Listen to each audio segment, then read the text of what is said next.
그림자는 항상 스스로 빛을 내는 물체인 광원의 맞은편에 생기게 됩니다. 우리가 주변에서 쉽게 찾아볼 수 있는 광원은 태양, 형광등, 백열전구, 촛불 등의 빛을 내는 물체들인데요. 원기둥을 이리저리 움직이니까 그림자의 크기가 커졌다, 작아졌다, 검은 농도가 진해졌다, 옅어졌다 합니다.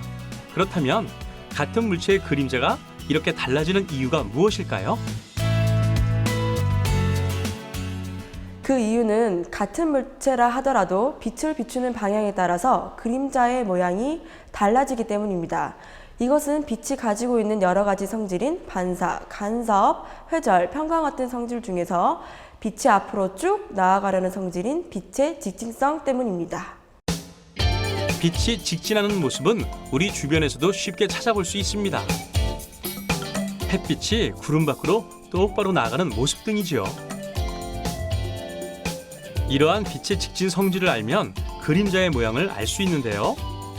빛은 직선으로만 움직이기 때문에 물체의 가장자리를 지나는 빛살들이 바닥에 닿게 되면 바로 그림자의 모습이 되는 것입니다. 이렇게 조명에 다양한 색을 입히면 빛의 색깔이 달라지는데요. 자, 어때요? 그림자의 색이 달라 보이나요? 조명 색에 따라 그림자의 농도가 달라지는 것 같긴 한데 색깔은 확실하게 구분이 잘 안 되는 것 같죠? 그럼 다양한 색깔의 셀로판지를 이용해 좀 더 뚜렷한 색깔의 그림자를 만들어 보도록 해요.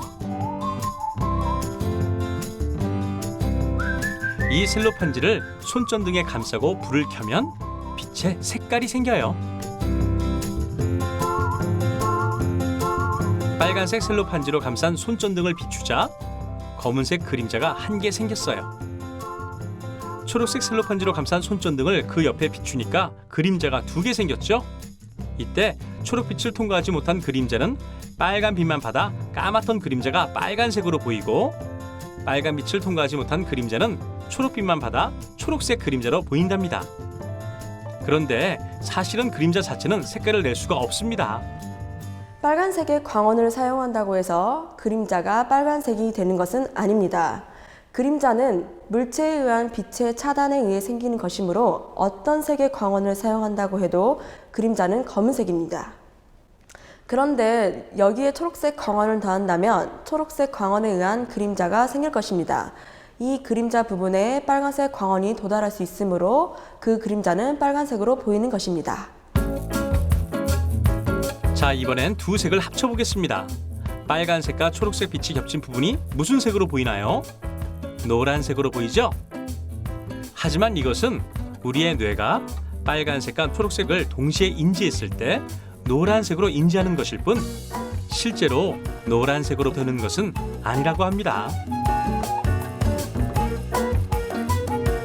그림자가 생기는 이유가 빛이 물체에 통과하지 못해 만들어진다는 것을 기억한다면 유리창이나 투명한 비닐은 빛을 그대로 통과하기 때문에 그림자가 생기지 않는다는 것도 쉽게 알 수 있겠죠.